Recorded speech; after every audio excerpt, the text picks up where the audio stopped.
안녕하세요. 세동자동차 손해사정 법률상담원 김이사입니다. 오늘은 전손처리 시 등록세, 취득세, 보상에 대하여 말씀드리겠습니다.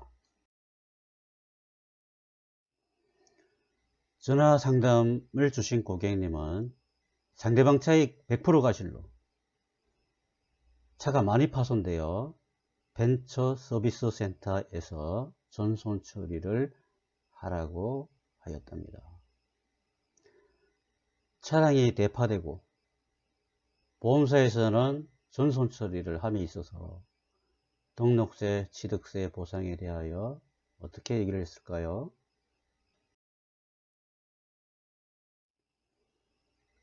상대 보험사도 차량 수리비 예상액이 차량의 시세를 초과하므로 전손 처리를 하자고 제안을 하였습니다.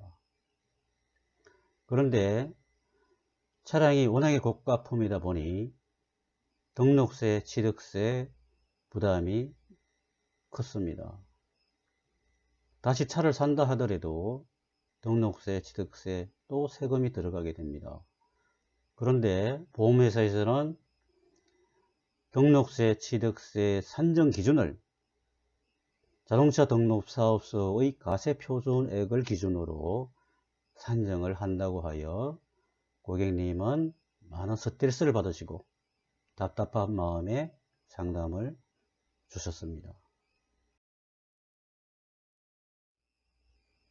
보험업법상 현행 자동차 보험 표준약관을 보면 대물배상 지급 기준에 따르면 차량을 수리하지 않고 폐차하는 경우 사고 직전 피해물의 가액에 상당하는 동종의 대용품을 취득할 때 실제로 소요된 필요타당한 비용을 교환가액 인정 기준 금액으로 정하고 있습니다.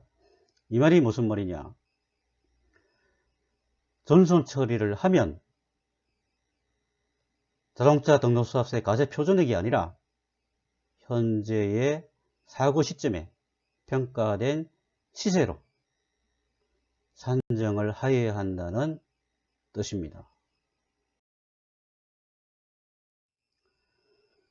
즉 전손 처리의 경우 자동차를 구입할 당시에 등취득세가 아니라 사고 시점을 기준으로 평가된 시세를 기준으로 인정을 한다는 의미입니다. 일부 보험사는 자체 보상 실무 지침을 놓고 등취득세를 가세 표준액으로 산정한다는 얘기를 합니다. 보통 시세가 가세 표준액보다 높은 경우가 대부분입니다. 물론 가세 표준액이 높은 경우도 있지만 극소수에 불과한 것이 현실입니다. 그에 대한 문제점은 2018년 7월 1일부로 준부동산인 자동차도 일반 부동산처럼 가세 표준액이 아닌 실거래가로 등취득세를 신고하도록 법이 개정되었습니다. 즉 자동차 등록사업소에서는 실거래 금액 대비 가세 표준액 그 중에서 높은 금액으로 등록세, 취득세를 산정하고 있습니다. 그러므로 보험회사에서 제시하는 등록세, 취득세 인정 기준을 가세 표준액을 적용한다는 것은 현실에 맞지 않는 보상 실무 지침이 아닐까요? 보험사 보상 직원 중 일부는 자기네 회사 보상 지침서를 놓고 보험약관상 지급 기준을 일하고 우기면서 소비자를 괴롭히고 있는 경우가 많이 발생하고 있으며 저에게 해결책을 찾기 위해 상담을 많이들 하십니다. 잔존물 대입권이라는 것이 있습니다. 전손 처리를 하게 되면 사고 난 차, 사고차, 즉 잔존물은 누구의 것이냐, 여기에 대한 상담도 많이 있습니다. 민법상 잔존물 대입권이라는 법이 있습니다. 내가 전체적인 손해를 물어줬을 때 현재 남아있는 잔존물은 물어준 사람, 즉 보험회사가 자동으로 소유권을 취득하게 되는 것이 잔존물 대위권이라는 법입니다.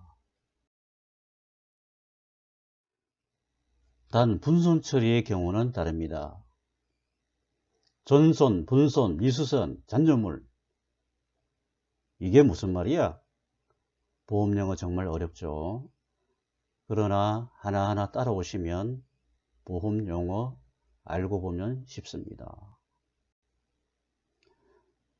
전손이란 전부 손해. 예를 들어서 차량 시세가 1000만원인데 1000만원을 보상받았으면 전부를 보상받은 게 되는 거죠. 그것을 전손, 전부 손해를 전손이라고 합니다.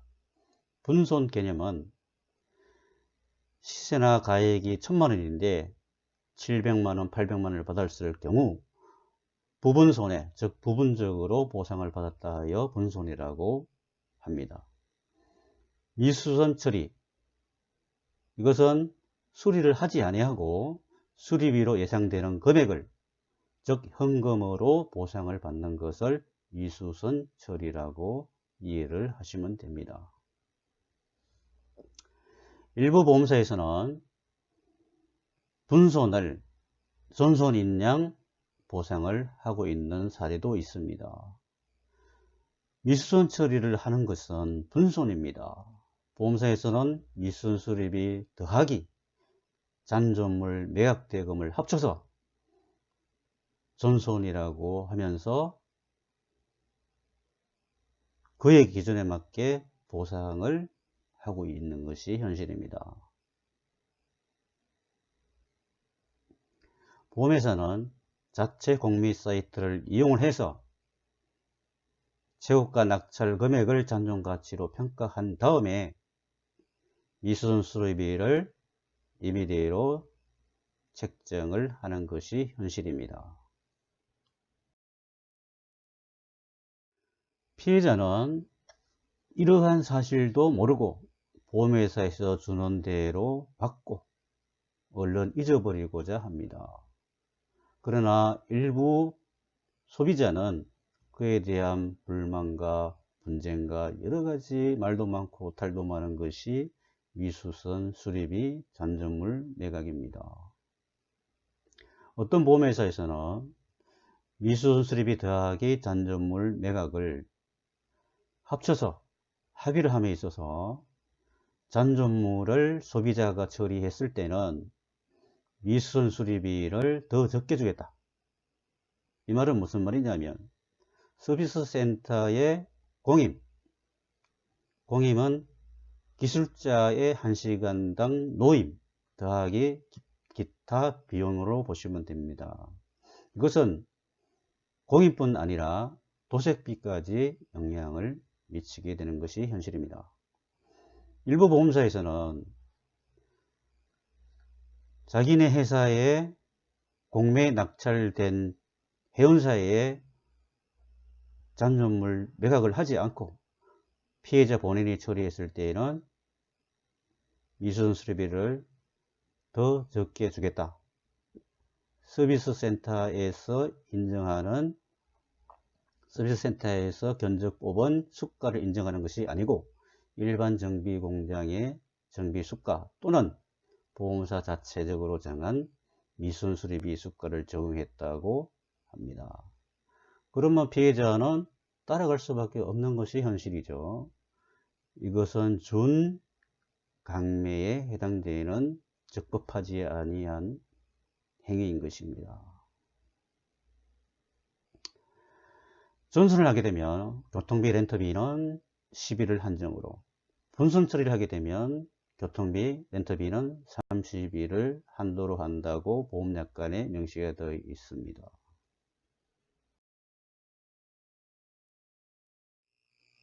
또한 보험회사에서는 피해자가 수리를 원하지 않을 경우 임의전손 또는 학대전손이라는 용어를 사용합니다.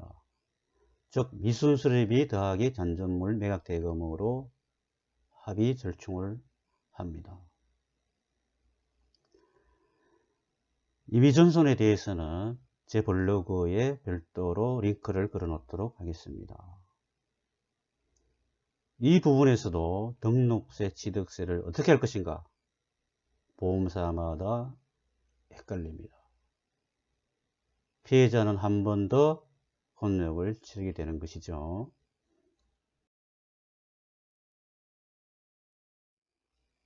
권리에 잠자는 자, 그 누구도 구제하여 주지 않는다는 옛말이 있습니다.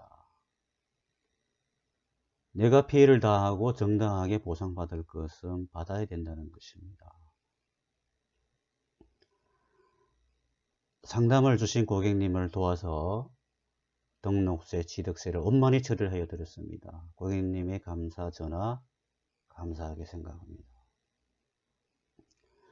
지금까지 전손 처리, 미수선 처리, 잔존물 처리, 전손 처리 시 등록세, 취득세 보상에 관하여 말씀을 드렸습니다.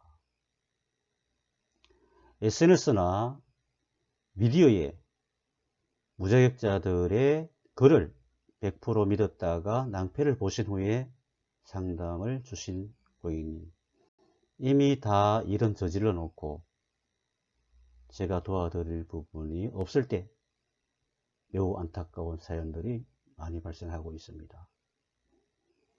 아는 길도 물어가라고 어설프게 아는 것이 더 무섭습니다. 꼭 전문가와 상의를 한 다음에 결정을 하시면 좋겠습니다. 오랜 시간 끝까지 시청하여 주셔서 감사합니다. 다음 시간에는 전손 처리 부분, 잔존물 대위권, 보험사 임의전손, 이게 도대체 무슨 말인가? 상세하게 설명을 드릴 것을 약속을 드리겠습니다. 좋아요, 구독 부탁드립니다. 감사합니다.